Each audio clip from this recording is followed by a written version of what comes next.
Ladies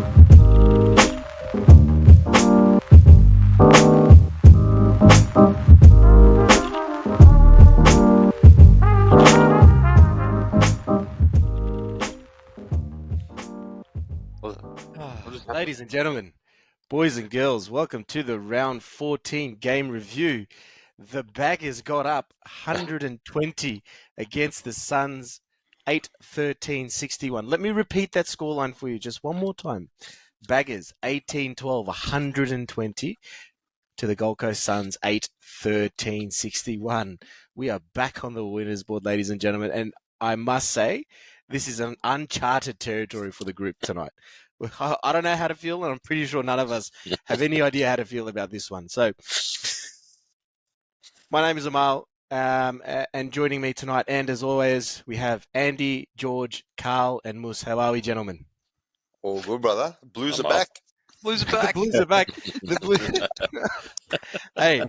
Hey, there are unconfirmed rumours that Paddy Cripps was heard walking into the change rooms tonight, saying that.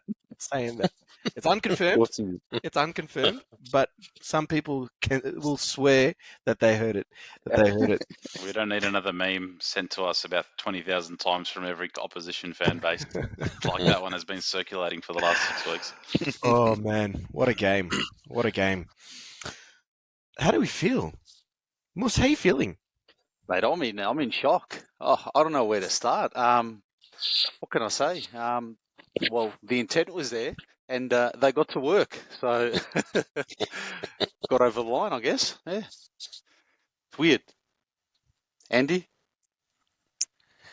Yeah, weird. Because we haven't felt a win, especially like this in a while.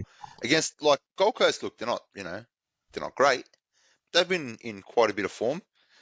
So it was nice to see our midfield gel against the midfield who's statistically ranked pretty highly. So yeah, man, I'm pretty happy with that second quarter especially. But as we all know, there's plenty to work on. So plenty to work on. To be honest, you're lucky that you got me tonight. I was planning on camping outside the MCG waiting for grand final tickets. Put that on your TikTok, Amal. Well, look, let's jump straight into it. We'll get into the game review, and we'll start with the first quarter. Now, we were all at the game, and from about 2 minutes on, I personally felt like, oh, for God's sake, it's nothing's changed. Nothing has changed. Am I the only one that felt that? Carl, did you feel the same thing? Oh, mate. Exactly. I think we all looked at each other there saying, what's going on? It's the same. Nothing's changed. Here we go. What's happening? Slow ball movement. Just the same old shit, to be honest. But luckily, we all seen what happened in the second. Yeah, the second was a completely different story. But man, when Casbolt clanked that mark in the forward line, he had like two or three Carlton defenders around him, and you're just thinking, man, have we lost this game at the selection table? Because we went short in the back line this week. Really short, right? It was only McGovern and Wiedering that had some height on them. The rest of them in Saad, Doherty, and Kemp, and Boyd aren't really that tall. And you thought you had that sort of ugly gut feeling that your Casbolt and your King were going to overpower our backline. And then Casbolt takes that first mark, kicks the first goal of the game. I wonder what the odds were for that. And then you thought it was $9. There you go. And you're thinking, oh shit, here we go. George, what did you think of the first quarter?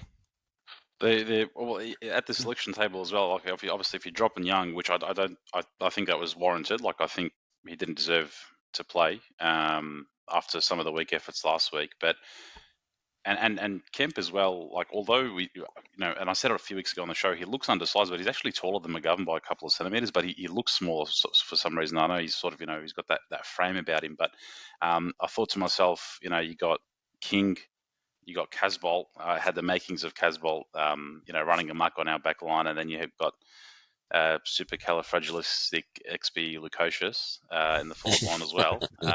So I thought, who's going to go on who? I had to throw that in there. But after the first quarter, it looked like the makings of it's going to be a long afternoon. It's going to be a very long afternoon. The players are just crawling to the bye. They just want the bye to come and have their little week off. But towards the end of the first quarter, we started to see the tide turn. But yeah, it was the slow ball movement. I thought to myself, that forward line's going to pose us a couple of issues. But the intent and the tackling, I know we'll get to the second quarter in a bit, was excellent. So the last few minutes of the first quarter as well, our midfield really started to stand up and the back line stood up as well. So, but the quarter time, I think, Andy, we looked at each other and we thought, like, no one, not a single person on that ground would have envisaged what was to come. No one. Mm-hmm. Yeah, well, I remember looking at George, and I was actually thinking, I don't leave games early. I'm very big on that. But I was like, I was this close to telling George, I think I want to leave at halftime. That was halfway through the first quarter. I was like, man, we're not hitting targets. We're not even hitting the scoreboard. Like, they were doing all the attacking. We were the same old long points, low percentage shots, low percentage plays. And it just looked like it was just going to be another Carlton game.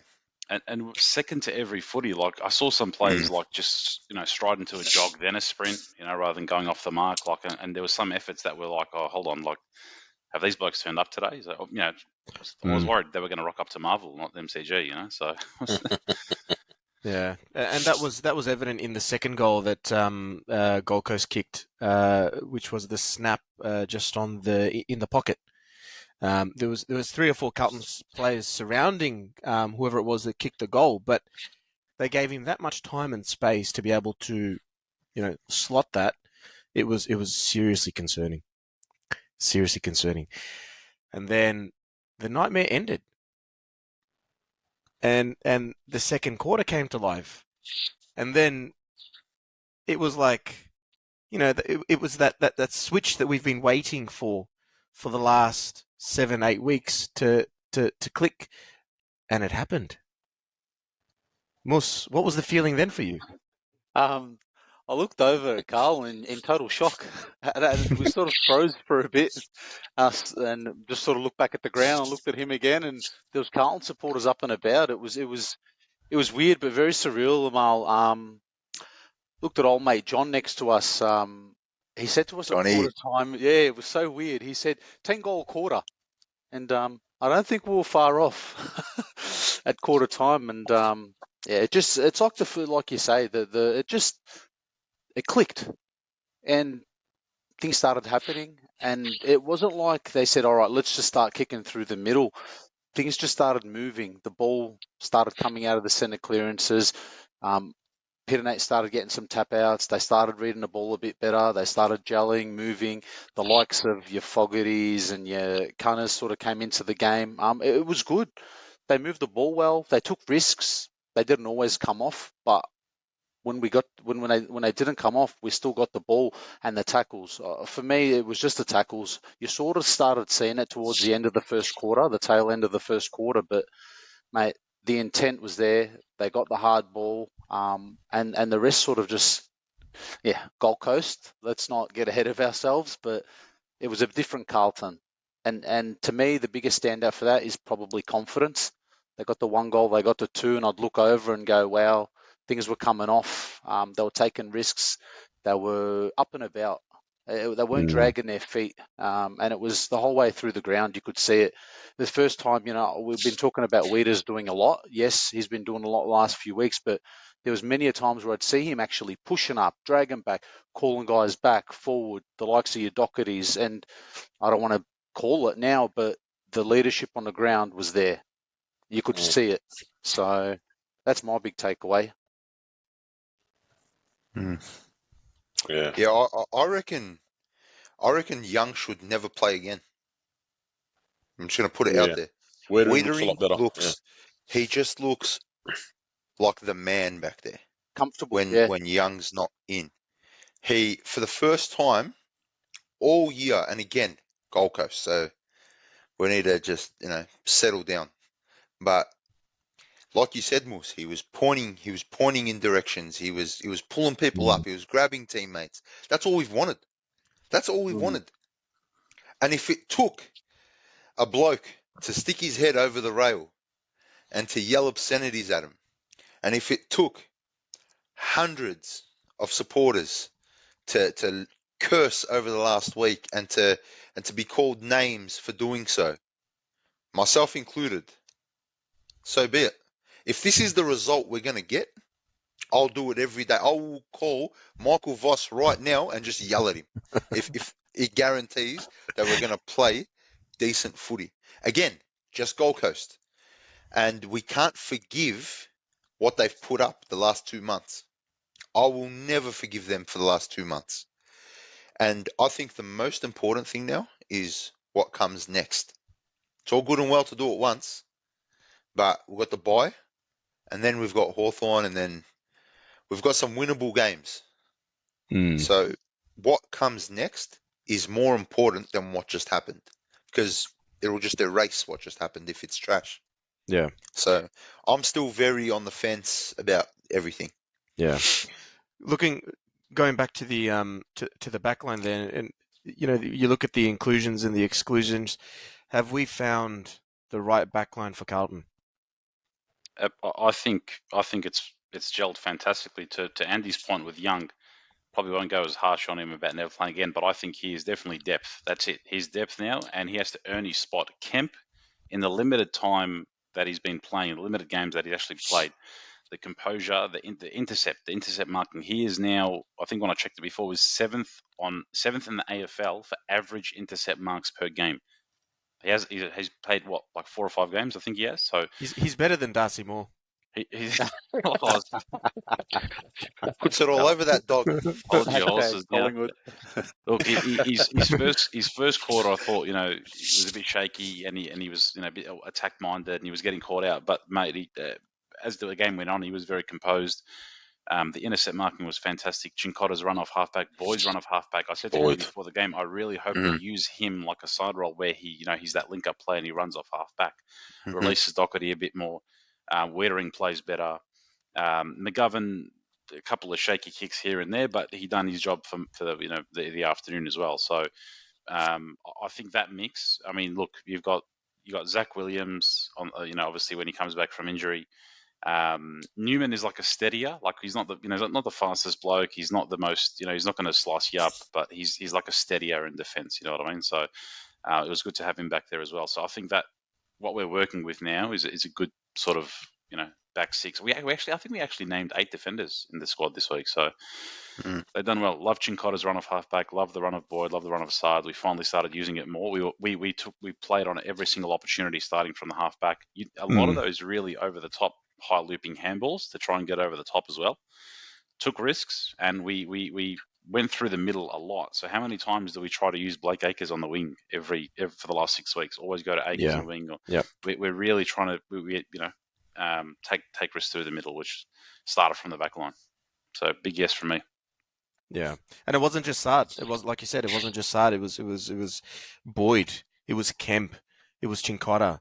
It was McGovern. And it wasn't mark the ball, wait, assess, and then look for a kick. It was get the ball, turn around, handball, keep it moving forward. It was so. It was Carlton of early 2022. Correct. That's what it was. Mm-hmm. Correct. Yeah. Correct. And how good was it seeing Cunners? Amazing. Those little He 1-2 well, things he does. Yeah, he does. Those yeah, man. He does amazing. Yeah. If he can stay fit and he can stay on the park, those side steps that he does to create that space, that zip and those side steps, miss that. Yeah. He makes space. He link up play. So spot on, Andy. I'm glad he actually ran out the game. That's probably I was surprised they left him in all game. I thought for sure he was going to be the sub, but Jack Martin, I think. Martin, so Jack Huff. He still doesn't look 100% to me. I don't know if he just Who's this? Mac Fitness, Jack Martin. Jack Martin. I think Can it's I his just haircut. say, can I He just just say, looks Jack like Martin, it looks rough. that was probably the best 8-touch 0-goal game I've seen. Yeah. From Cunners. Rewatching the replay. No, not Cunners. Martin. Martin. Jack. Going on Yeah, Jack he Martin. was good. He was good. That was Yeah. like no goals, yes, but he has the presence about him. I think he set up 3 goals, from that little zipping runs that he does and kicks those 15, 20 meters. 15, 20 meters sideways kicks into the forward line. Oh, brilliant. He creates that space. He makes amazingly good runs that creates the space in the forward line as well. He gives you more than Durden and Motlop combined, to be honest with you. I was going to compare him to Sauce. I was going to say he does what Sauce is supposed to do. I mean, he's even leading up the ground taker marks. So I don't know. For me, the Silvani come back into this side. Yeah, a lot of people probably won't like that, but we looked like a million times better without Sauce. I hate to say it, but he's too slow, man. I don't think he suits us, to be honest. A lot of people won't like it. Well, that's what it is, right? You look at the Carlton of the last 6 to 7 weeks. We've really lacked pace. We've gone tall. We've gone big-bodied, and this week against the Gold Coast Suns, that wasn't the case. We chose pace. Cunners has a bit of pace, right? Cottrell has a bit of pace. Boyd has a bit of pace in the back line. Fogarty. We brought in Fogarty. Acceleration.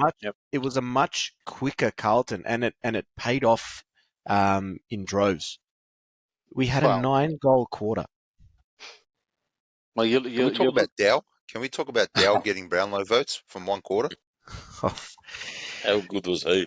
Now, Dow's an interesting one because we've been advocates of him coming into the side and getting a full game for a long time now. But for who? Like, let's look. You look at the midfield. Yeah. You look at the midfield today. This midfield looked in sync for once. Finally, who does he come in for? Well, I reckon he was perfect sub for today. He was perfect. I'd personally put him as a resting half forward, or a high half forward, and then play him in the midfield when Cripper goes in, or Chera needs a break. When someone needs. I just think Dow helps us more when he's on field. I just think he should be playing 3 quarters and then sub him off if you like, but I just think it's a waste having him on the bench. He got, I think, 8 touches or something. Yeah, 8 touches. 88, 90%. And it's like, man, 15 minutes. Yeah, what more what do you want from him? And look, it's working. Dow as sub, it's working. He's had an impact, and yep, sweet. And if that's the road they want to go down, if the results wins, do whatever you want. But again, think of the last 6 weeks, the last 2 months. I'm not getting ahead of myself, man. I still think there's a lot to work on. And I think getting Dow more game time is high on our list of things to do. Well, the next couple of weeks becomes pretty critical with that because you've got the bye next week. So as of next week, it's been 1 month that he's played 3 quarters of football. Right, so he hasn't played VFL. He's played 3 quarters of football in 4 weeks. You've got the Hawks game.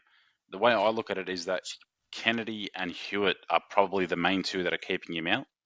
Hewitt obviously being the VFL allows Dow to, be named sub. I personally, talking about selection integrity, I personally was a bit annoyed when Fogarty was going to be in that. And I said there a few weeks ago, give him a chance, yes, but I was annoyed that he was going to be in the squad playing over Dow. And the reason why is, at the end of the day, I know that he was sort of brought in for Motlop as well, but you're bringing him in for a small forward, playing him in the forward pocket or in the forward line, high half forward. Does anyone know? I had this conversation with Andy, but does anyone know how many goals Fogarty's kicked in the VFL this year? No idea. 1. He's kicked 1 goal in the VFL. I think Paddy Dow's kicked 3 or 4. So, regardless of the point, I'm not always trying to bring up Dow and saying he's the saviour to our problems or whatnot. But I thought to myself, selection integrity, give the kid a chance, let the kid play a full game. As Andy said, a high half forward role where he can go into the midfield and whatnot. You're not going to play in forward pocket as well, unless you're David Teague maybe. But it just like give him a chance because his treatment has been disgraceful. Like he's Unjustified. yeah. So the next 2 weeks are going to be very important. Like you've got the Hawks, the Bayern and the Hawks game, and he's effectively sat out a month of VFL and he's played 3 quarters. So what happens next? Again, I think that the fact that the midfield gel now currently how they're working in tandem together, and you saw it with Cripps and Kennedy, and Chera was a beast. I'm sure we'll talk about him in a sec. What a freak! But they all gelled really well together to the outside ball, and when he came on, he done his job as well. But yeah, starting it'll be interesting the next few weeks. Ever since Chera shaved his head, he's been a menace. I love shaved head Chera. He's a beast. Chera has been a shining light for Carlton. Not only this week against the Suns, but Whole even season.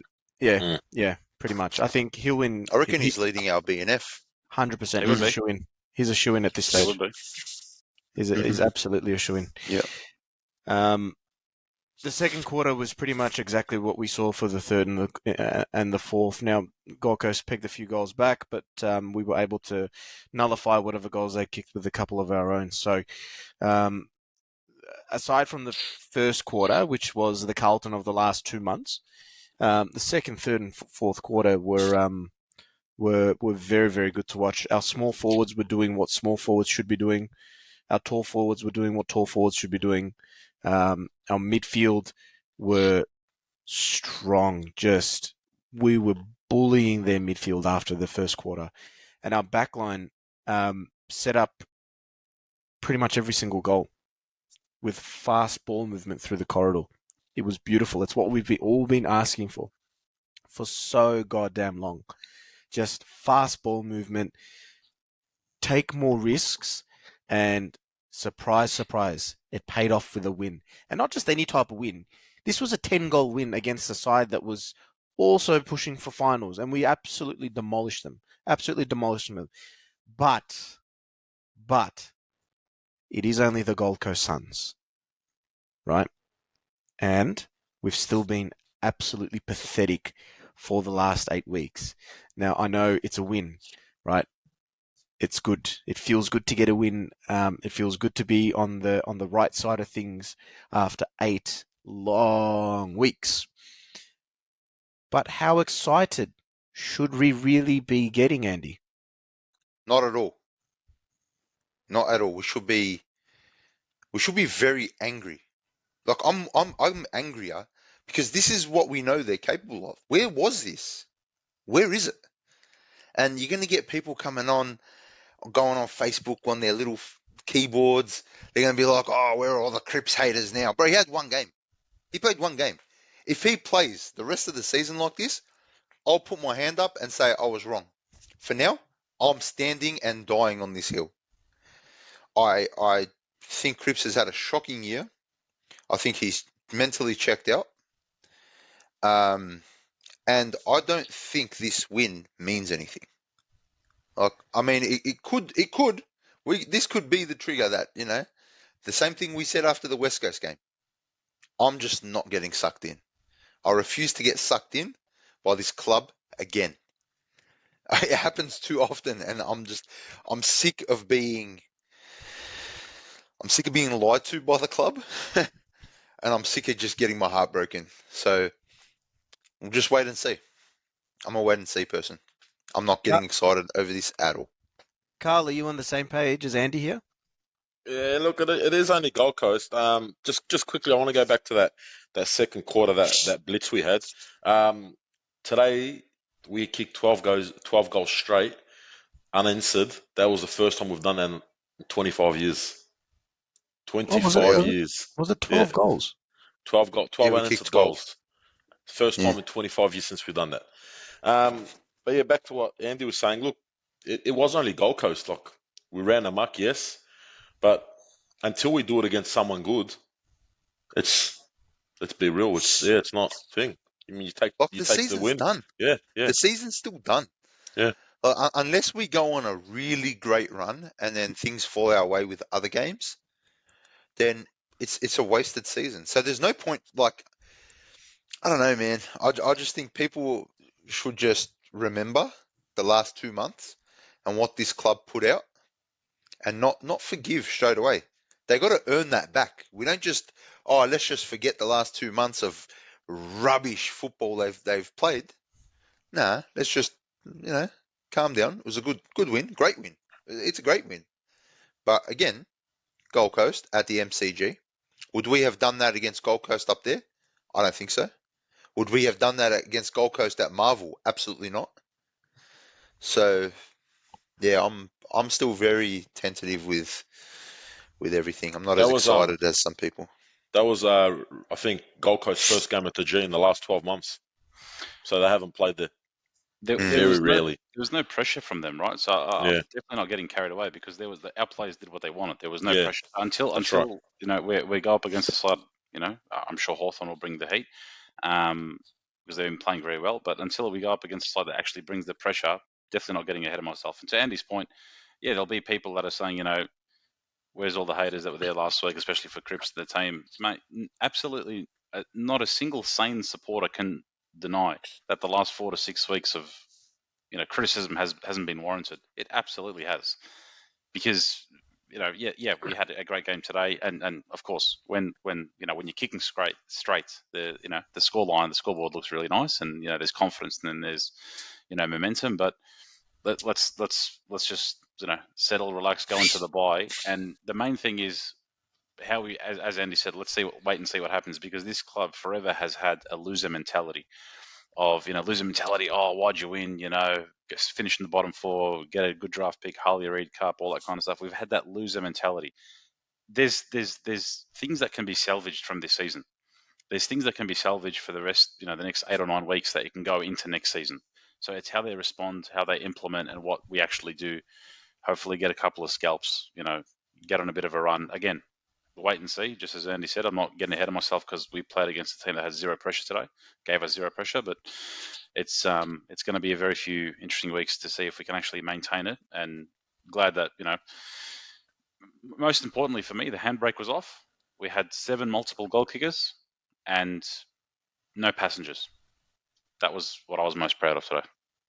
Mm. And Mus, are you back on the Carlton train, or are you still off? Look, for me, in the moment, you obviously get carried away and whatnot, but the only thing I take away from this game, I mean, it stings for me because we got the 4 points, but that 4 means nothing now. It's too late. I listened to Vossi on a presser afterwards as well. Credit to him. I expected him to say, "Yeah, this is what we've been trying to do," blah blah blah. But it was the same sort of speech, this is what the plan is, and we're gonna, execute and get to work. And it was the same thing. He didn't sort of say, finally, this is what we've been trying to show you what we can do. There was none of that. So, credit where credit's due. They got the 4 points. They got it done. But nothing to write home about just yet. For me, it's just I got that ugly West Coast feeling. I think it was a little bit different. That was, pretty much a switcher's hats that game. But, they go into this bye, one too many, everyone relaxes. We can come out and cop a belting that following week, I can tell you. It's it's on the cards. I'm not too comfortable just yet, mate.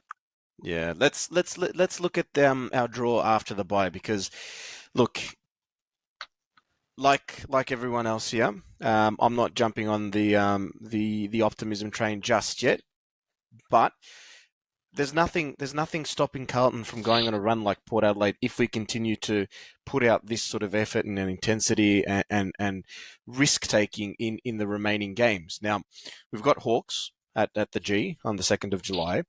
Following that, we've got Fremantle Dockers, who haven't been playing that well this year at all. However, that game is going to be at Optus Stadium. And then we've got a real test. Now, if we can get wins against Hawks and Fremantle, our first real big test if we're being serious about rejuvenating this season, comes up against Port Adelaide at Marvel Stadium. That's a big game. Big Huge. game. Massive. After that, it's the Eagles, and then it's back to the arch nemesis in Collingwood on Friday, July the 28th at the MCG. Test number 2. Big test number 3 is against St Kilda, following on from Collingwood, and then Melbourne. So our run home is not easy. And if we're serious about, if look, there's going to be supporters out there that are now back on the train, back on the finals train. If you're being serious about being back on the finals train, you need to beat 1 or 2 of Collingwood, St Kilda, Melbourne, and Port Adelaide, and the rest of them. You need to win the rest. Yeah, you can't lose any. Can't drop any here.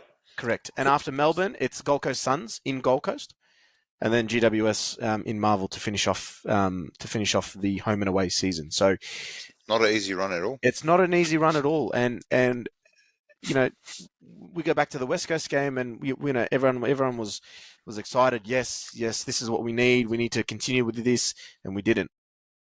You know, and that was a thumping. That was a 100-point thumping. I'm a little concerned that with this 10-goal victory, that we might go into the Hawthorn game and the next stretch of games with the same mentality that we came out of the West Coast game out of with.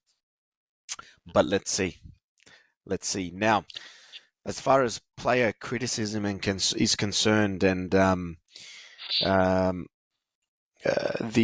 abuse that they copped after the game last week against the Essendon, it would be good to touch on that, because fans were pissed. Fans were really pissed. You blame us?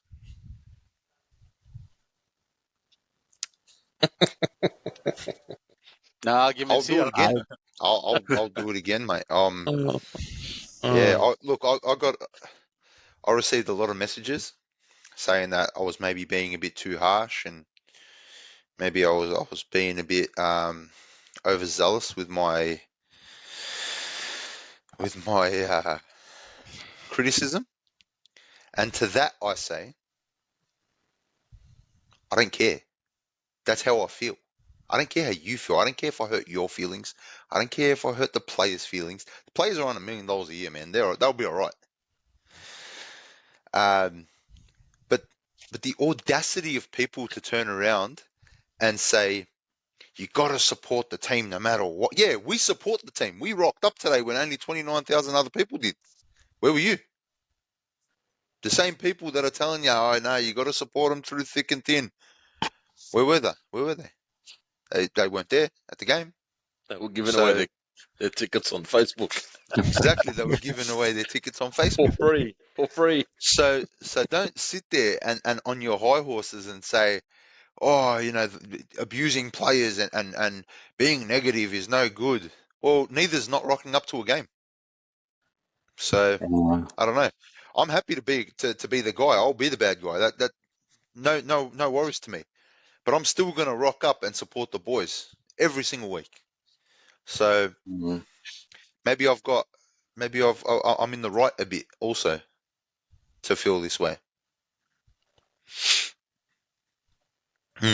George, what are your thoughts? It's interesting how they want to look at it as if that's all it took for the players to get their finger out, but you could tell it lit a fire up under and right, and you can tell also from a few comments they made to the media, like through players, through there was a board member before the game and stuff like that, always talking about the key word. A lot of them mentioned unity and unity and unity, so I kept mentioning that word. It's like they've been told, right? But after the week they've caught from supporters, from the media, rightly so. Like I said it before, no one can deny that last 6 weeks doesn't warrant criticism. And this week you've got Voss and Stewie Jew, whoever lost is going to have pitchforks going for them, right? So that one of them they have to deliver. But the players, I like I said, I watched the replay when I got home after the game. And yeah, it almost made me angrier, thinking like, where the hell was this against Sydney? Where the hell was this against Essendon? Where the hell was this, in the fourth quarter against the Saints, against the Doggies? Like, I understand when you're kicking straight and the scoreboard looks better, you get momentum and stuff like that. But it wasn't even just the kicking straight; it was the aggression in the midfield, the aggression in taking the game on. So yeah, like the after the game, after the Essendon game, geez, like the people saying players got booed off the ground. Man, newsflash today: 22 employees came to work for the first time in 8 weeks and did their job. That's yeah, Tell me in which workplace you're just not going to perform for 8 weeks and just get your money, get your paycheck. 22 Facts. blokes rocked up today and did their job, did what they're paid to do. Facts. I'd be on a Keep going, performance. Georgie. Facts. I'd be on a performance plan after week 2. Yeah, literally. Maybe I would have sacked myself. Hey, interesting theory. Maybe we're scared of the dark. Maybe we play all our games at 1:10 p.m.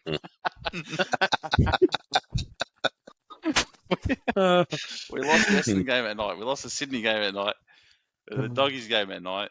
The Melbourne game at night. Like maybe we're scared of the dark, boys. The Adelaide game we went to, Andy. Maybe we're scared of the dark, boys. It's a possibility. It's a possibility. But how amazing is it that we got this result when all that really changed was the basics. You had people in the forward line like Smalls, who were front and center at Pacts. They weren't just throwing it on the boot, kicking down the line. They were taking short options, just little tweaks, things that you teach under 10s, under 12s, and we won. We got a win. So I don't know, is it Voss who just maybe gave up on his game plan, or I don't know. But the players just looked like they were playing footy for the first time, and they looked like they were trying to win. That first quarter was horrid. Don't forget that. That first quarter, they did not rock up. But I don't know, it just clicked, and it was the basics. It was tackle sticking, players being front and center, players giving space and not spoiling each other.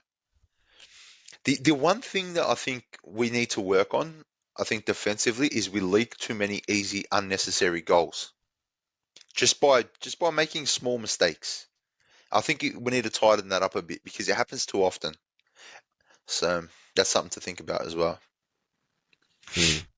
Going back to the player criticism now, everyone has been critical of the players over the last 8 weeks, and Essendon was obviously the boiling point. And there was a video that that surfaced online and did the rounds. It went viral very, very quickly of a supporter absolutely dishing it out to the players. Now he made a pretty harsh call, in my opinion, which was directed towards Silvani, and he mentioned that look, you're a disgrace to your family. Now, at what point do we as supporters, draw the line? Because, and this is my opinion. I get it, right? We're all upset. We're all invested. We are all very much invested with this football club, emotionally, mentally, physically, in every way, shape, and form. And I believe that I stick by this. I believe that we have every right to be critical of what the players perform, how the players perform week in, week out. But I don't agree with some of the comments that were directed towards Silvani that night. And that's my opinion. I think that's where the line should be drawn. I don't think that's fair on Silvani, who, let's be honest, whether he's having a shit game or not, goes out week in, week out and gives his all for the club that his granddad played at, that his dad played at. I think it's unfair, regardless of how bad he played or the rest of the team, to be saying things like that. Yeah, I agree. I understand the whole take off the Guernsey and all that bullshit, and they were understandable. But yeah, to go after Jack like that was a bit extreme for me. Leave the kid alone. Yeah, personal. That's right. I think it's. I mean, and like Andy said, these blokes are very high-paid athletes. They got thick skin. Well, I'm hoping they got thick skin. But you look at scenes a few weeks ago from Italy in the Serie A, AC Milan, the ultras are there. getting all the players and the coach, and they're just giving them an absolute bulking right on the Spray. sidelines, just an absolute spray, right? Yeah. And they're just sitting there and taking it, right? And I know as a club we shut out external noise and all that kind of stuff, but hey, maybe this lit the fire and got the take the finger out. Right? I'm not saying, as I said, absolutely don't condone personal attacks and things like that, but when you say criticism is warranted, you're going to get it in the media, you get it from your own fans. That's what talking positively about them is not going to benefit them or the club in any way, shape, or form, right? No, in absolutely. situations like that, if we praise them and say, just back the boys in and it'll change and talk positively, they're not hearing what they need to hear. There is of no benefit to them. So yeah, don't get personal, but if something warrants criticism, it needs to be said, and it was said. Yeah, well done. Yeah, absolutely. Absolutely. So, what's everyone doing September? Cancel your holidays. Yeah, a bit early for that. What do you mean early? I've got the camping chairs ready, mate. I'm getting my tickets. They go on sale soon. Gold Coast was ranked second for clearances, where in the last 3 weeks we were ranked last. Yeah. That's So what it I was- mean. That's it was what I massive. said before, Carl. It was huge, yeah. I said they're ranked pretty highly. Yeah. So our mids did a pretty good number on them. So it was good. Everyone There's a lot did to good take number. out of that. They Yeah. all dominated, like the small forwards to the back line.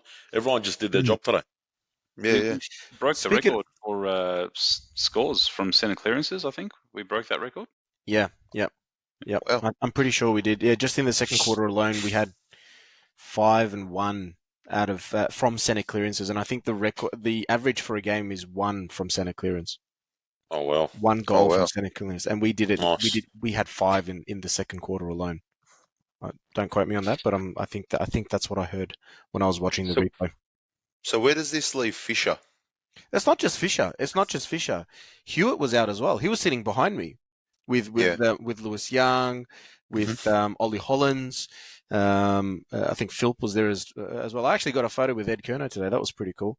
I hope he hasn't been watching this podcast because I've been giving it to And him got up in the toilet. the last couple of weeks. But like Edwards, Kennedy and Hewitt are quite similar players in the way that they play their footy. So, this game has raised more questions about our midfield, even though it was one of the best midfield performances that we've put up all year. It brings up more questions around selection now in our midfield more than ever. Well, Because you're right. Kennedy will have to fall back. If Hewitt's fit, he's playing over Kennedy. I think that's well established that Voss prefers Hewitt over Kennedy. So I think they play different Just- roles. I You genuinely reckon? think they play different roles. yeah, but where would you put Kennedy if Hewitt comes in? Do you leave him in the middle? For me, Kennedy is still inside mid. Hewitt, could you play him off a half forward? We talked about Dell sort of playing that role. Does he get selection over Dell? I don't think he can mark. I Yeah, don't think I've ever seen him take a mark. I think don't you're think right. I've seen him take a mark, yeah. Check his stats. yeah. Kennedy can mark. It's not just the midfield though, because you look across the board. I mean, yes, again, Gold Coast, but I'll put my hand up. I thought Boyd was no good, but seeing it was Sard like him and Chincotta running off the half back line, linking up. I haven't seen that in a long time. And then forward for me, TDK Pirine rotation. If TDK can play as a tall forward, defenses are really going to struggle against us. Well, not only was he taking marks today, he was actually kicking goals as well. He hit the scoreboard. Twice, I think. Marks was sticking. Yeah. I've said this before. I'm a big believer in TDK, and we need to do everything in our power to keep him, because he is the future of our ruck department. And he's not just your standard, just tap and do nothing. He's mobile. Pitternet gave away 4 frees in the first quarter. Just Yeah. 4 direct frees to Jared Witts. That was in the first 15 minutes too. There was 3 times I saw TDK, Andy, in the forward line, go up for a mark or, sort of be in a marking contest, not directly him, but also rove the ball as well. So, I don't know. For me, he's ticked a lot of boxes today for me. He's ticked those boxes for me for a while. He's big. He's a bit clumsy, but he'll get there. I see a lot of potential in TDK. So I just think we need to keep him. I think he is one of our most important players over the next, 7 years or so. So Here's we'll another see how we player. go. Here's another player that I think is of top priority and importance for our backline in Kemp. And if Pito's getting 4 years, Kemp should be getting 8, because the club's now in discussions with Kemp to re-sign him. Get him in for as long as possible. He's shown me enough. Let's stop signing people to long-term deals, please.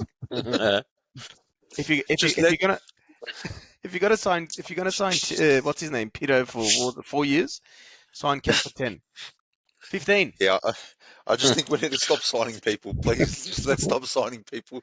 2-3 years max. Let's not sign them long-term anymore. What about Harry? How do we feel about Harry's game? Better. Better. Aside from the first quarter, I think he missed a sitter. He missed two easy marks, I think, in the first quarter. Yeah. But then after that, he came good. His snap kick. I was nervous about that snap kick. I think it was in the second quarter. As I'm thinking, man, you're barely even on an angle. What are you doing, bro? Yeah. And it went high. It curled straight straight down the guts. It was really good to see.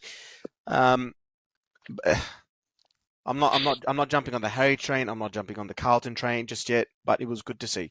Good on you. It was his 100th game, 150th game. 100 games. Well done. You played well. You did your job.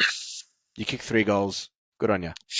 When it's slippery, and I think they did say before the game is slippery, he looks like Bambi on ice. Like sometimes, he's so I could tell he was a bit uncomfortable. Like he was slipping here and there, whatnot. And again, conditions weren't the best. So, but the thing I loved about him is that he made the contest, and they didn't get an easy out. And as to Andy's point, there was front and center. You had Martin there. Fogg was there, always was there. So he's still crushing packs, making contests. I love when he crunched Wits, slung him safely. Please, match review office, please don't look at that. It was very safe. It was very safe. The safest tackle I've ever seen. Yeah. Looked after him. So I loved seeing that passion in him, and the fight sort of in the forward line, because the forward line pressure was off the charts at times. So although the conditions, like I said, he was a bit. And I think he didn't really read the play well a couple of times, but I think it was because it was windy. Like the conditions weren't the best, so there was times where he was, hands in the back to his opponent, and he looked like he had the sit, and then it just sort of goes over his head by 5 or 10 meters. Happened 2 or 3 times. So, but looking at the flags at the G, it did look very windy down there. So, assuming we'll give him a break on that. I also spotted Newman, and I was listening to the game as well. And Newman a couple of times burnt Charlie and Harry. He just tried to go himself. So he copped the nickname Barbecues Galore because he was just burning everyone left, right, and centre, which was great. And I love his intent, and I love that he wants to go for goal. I love that. I love players that want it. But you got Harry and Charlie in there, mate. Just know your role, keep your eyes low, and hit one of those on the chest. Hit one of them up. What about Chris for 3 goals? Surprising. It was almost weird to see him celebrate a goal because we got accustomed to it last year, right? He had 20, 21 goals, and we've been starved for it. But wow, like when he's kicking goals, it's a good day. You know, it's a good day. Goals. It's usually linked to a win. So look, he kicked a freak goal as well. In the 4th, very quick one. That's small forward-esque, not something you'd expect from your bull midfielder. He led well today. He was accurate, but as Andy said, well done. He had one good game, right, in the last Yeah. 6-7 weeks. So glad, he'd done what he needed to do today. So just needs to be consistent. He's got the help around him. Cherra's really helping him in that midfield. Walsh was better as well. So yeah, keen to see him have a really good second half of the season. We Well, we haven't spoken about these two gentlemen, and I think whatever changed in today's gameplay allowed these two guys to really impact the game and do a lot, and that's in our wingers with Blake Acres and Cotters. I think the style or whatever we did today through the mids allowed them to actually get the ball without being highly under pressure and against the boundary line. And I just thought they were both fantastic. Even Acres, Cotters hit the scoreboard a couple times. They really did their job and in a different way instead of being forced really wide under pressure. I just wanted to call that out. Good Because call. we use the Good corridor. call. Yeah, good call. Because Cotters was instrumental in getting us going. I feel I love Cotters. he was really, really pivotal in just getting us started on that run. He hit the scoreboard early, and good call. Because Acres was pretty good too. Surprise. He had 2 in a minute, Cotters, 2 goals in a minute. You know what? Like when Ollie Hollands comes back from injury, I'd love to see him get maybe a bit of a run in the VFL, or if he comes back in on that wing. I look at Cotters and the manic pressure that he just has on the ball, and I think of like a half forward or even like a small forward role where he can just have that lock it in forward pressure. Like I reckon that might be. I'm just saying, as a secondary role for him, because he's very hungry for the ball. Like he's passionate. He impacts games. So yeah, well spotted, Mawson. I guess your favourite player, Blake Acres, when we don't overly rely on him. No, but it use was him in good the to link see up. that. Yeah. I don't think he kicked the ball on the full today, which was good. Yeah, Sign neither up. did Sign him up. Did we kick any on the full? No, we didn't. We didn't. It's because Maybe a set shot. Yeah, we did. I think a set shot. It was Mackay. Harry. It was Harry. Yeah. But Of in course. the field of play, we didn't kick any out of bounds on the full because Lockie O'Brien wasn't playing. Who?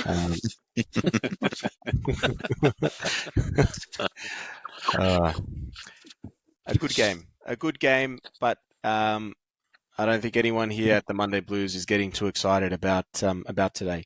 We enjoyed the win. We thoroughly enjoyed the win. It's been a long 2 months, but just calm your farm, guys. All right, let's just relax. We've got a long way to go. The season, in my eyes, and I think for everyone here, is still very much well and done. However, mathematically, there's still a possibility if we win enough after the bye. But as Voss loves to say, and as the Carlton Football Club loves to say, 1 week at a time. We're just going to focus on the next week. And we've got a big, big game next week against the bye. I don't know how it's going to go, but let's see. Jack Martin will do his calf. 1 to 2 weeks. Oh, jeez. Andy, we'll kick it off with you. Best on ground. Actually, no, not best on ground. Your 1 vote, 2 votes, and 3 votes for this week. Ooh. I'll start with my 1, and I'll say Sam Walsh. I think he gets a lot of ball. He needs to clean up his disposal by foot. Cost me $250 today, actually. But Gamble responsibly. It wasn't even gambling, but yeah. I thought Walsh was pretty good. 2, I'd probably go Weeders again. I thought he'd done really well against Ben King. And I think one of the times, I think he only got outmarked once. And Ben King had a couple shots when Weeders wasn't on him. Yeah. So I think Weeders, he's getting that grunt back. He's getting that, that what's the word? That menacing leader back that he was last year, that unforgiving punisher. Killer. And I hope he instinct. builds on that. Yeah, I hope he builds on that because, like we said, the season's done, but there's a lot to play for still. And 3, shaved head Chera. Menace. Freak. Love him. Freak. Yep. Should shave his head every day. George, you're 1 vote, 2 votes, and 3 votes.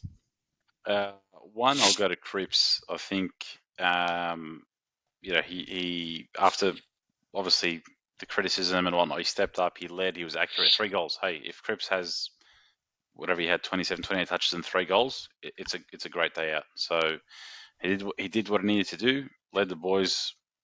Great work in the midfield. The aggression was there. So 1, 2, 100%. I'm going to go give it to Brody Kemp from the defense. I think he was the first quarter, as I said, it was a bit shaky, and he shrugged that off. He was intercepting, he was tackling, he was the manic pressure in the defense. Young is depth. Young has to earn his spot, and I don't think he'll crack back in, to be honest, because Kemp has really showed that he's, look, when he was drafted, he was sort of drafted as a big-bodied midfielder, I'm pretty sure. And then we sort of, highlighted or earmarked that role in defense for him. But he's an absolute beast. I said it a few weeks ago. He should never be dropped for the rest of the year, and he's proving it week in, week out. He's kept that spot. And yeah, to go with Andy, Cher was an absolute beast in midfield. So not just the inside 50s, the centre clearances, rewatching. So I know during the game, obviously seeing his impact, but rewatching it on the replay and just seeing him absolutely go to town, even on some of the direction of his handballs and making sure that everything was to the advantage of his teammates was unreal. And we recruited this man from Freo as a goal-kicking midfielder. We didn't really see that. Kane Corns was piling on him saying he doesn't damage you, he doesn't hurt you. Hey, the last few weeks, well, this year has been a good year, but the last few weeks especially, he's starting to hit the scoreboard, get those inside 50s, really hurt you from the midfield. So I think he's actually our most complete midfielder when I look at him. He's got a bit of everything. So 3 votes, the Chairs. Chairs leading tonight's Brownlow votes. Carl, you're 1 vote, 2 votes, and 3 votes. I'm going to have to go with Georgie for the 1 vote for Cripps. Good to see him back to his best. 3 goals and nearly 30 touches. Just good to see him back to what he was. 2 votes. Honestly, there's a few players you could probably pick, like Wiedering. I'm not going to say Ches because Ches has got to be number 3. Let's jump to that. But I'm going to probably put Sam Doherty. 2 votes. Okay. He had a ripper game. He had a ripper game, and we haven't seen that from him in ages. It's been a very long time. So it was actually really good to see him to pretty much back to his best as well. And 3 votes. Chera all day long. He was just dominated everywhere. Yeah, Good call on Doc. Doherty laid a ripper tackle on Raul in the midfield in the centre. I don't know if you guys remember that, but that was so good to see. He stuck it real hard. Raul's not a small guy either. No, He's that guy eats grass, man. He's a weirdo. Hey, grass, man. Hey, grass. Wombat. Grass, you hippo head. Can I just say in the presidential room, were they eating grass there too? They were they were serving like a grass-fed beef. On the menu was a grass-fed beef, and they made a joke about Matt Rowell fed beef or something like that, and I was like, that's fucking brilliant. Matt Rowell's on the menu. Matt Rowell on the menu. Well, he was on the menu for Doherty today, at least. Anyway, Beautiful tackle. Mus, you're 1 vote, 2 votes, and 3 votes. I did have Doherty penciled in on 1 vote. I think he was instrumental in the back line. He held it down. Across that half back line, he was amazing. He allowed guys to move around him and run, and that's where a lot of the flow came from, your Boyds and Chinkottas. So, he was solid for me. 32 touches, back to Doherty best. So he was really good. Cotters misses out for me. 2 votes. I'm going to second what I said earlier about TDK. I thought he did a number on wits around the ground, and when he went forward, he hit the scoreboard. He made himself known. I just can't wait to see what he does when he actually is a key power forward and everyone get out of his way. So for me, he definitely takes out those 2 votes. And 3, you can't go past Chera. He was everywhere. He was absolutely everywhere, under packs, outside, moving the ball. He was in every link-up. He was, I don't know how many times he hit the guy's lace out. He was great. Even his pressure, like Andy, you said it before, he does it all. Yeah, definitely 3 votes for me. I didn't rate him a year or two ago, I must say. I thought he was another Ed Kerno, but he's definitely The shown shaved himself head, bro. and proved himself. So for me, Chera 3 votes all day. Fantastic. Yeah, Chera had a ripper game, and I think it goes without saying that he's going to be my 3 votes. But my 1 vote, I'd go to Adam Sard. I think he had a good game. He hasn't been in great form like the rest of the team for the last 2 months, and today,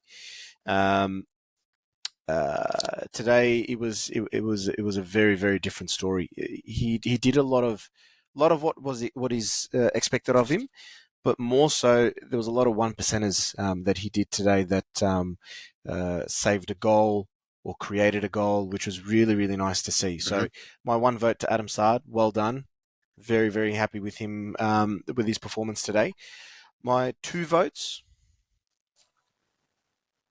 O'Brien. I'd have to say Kemp. I'm really, really jumping on his train. If there's any train that I'm jumping on, it's the Kemp train. Sign him for 10 years. I love the bloke. He's a gun. Stop it. Stop it. Give me PTSD. Kemp is better than Darcy Moore, so that's why I'm saying sign him for 10 years. Easy. Kemp had a brilliant game, and yeah, like I said, 3 votes. Chera, ripper. He's had a great season in what has been a very, very dark place for the Carlton Football Club, and he's continued that ridiculous form against the Suns today. So 3 votes to Chera. Gentlemen, it's good to film a podcast and have a chat on in different circumstances, in winning circumstances. It's been an absolute pleasure. I thoroughly enjoyed the win. I know each and every one of us here today enjoyed the win, but let's not get too excited just yet. It's a big second half of the season coming up, and whilst it's still mathematically possible, I think we just need to take it 1 week at a time and not get too excited about the performance today. It's good. Enjoy it. We played well. We played the type of footy that we all want to watch, but calm the fuck down, please. Slowly. Calm it down. Calm it down. Yeah. Put down those rose-tinted glasses. Exactly. Exactly. And no, we're not going to stop being critical of the team when they perform bad. When they play well, like they did today, we will praise them. And when they play bad and perform bad, we will criticize them. But there is a line. There is a line, and we all need to make sure that we're not crossing that line. Getting personal about players, I don't think, is the right way to go about it. But certainly, I will continue to be critical of them when they play shit. And I think that is absolutely warranted in every way, shape, and form, every day. Well said, Emma. Now, coming into the bye, whilst there won't be any game previews or game reviews, what we will be doing is a mid-season review. So that should be interesting. We could just end it right now and just say trash. That's it. Done. Podcast done next week. Trash with sprinkles. Trash FC. So maybe this time next week there will be a mid-season review up before we take it into the Hawks game. So until then, gentlemen, thank you. It's been a pleasure this week, more so than the last 4 or 5 that we've had. And until the mid-season review, sayonara, and thank you. Don't forget to like, share, and subscribe. Yes. Blues are back. Blues are back. Blues are back.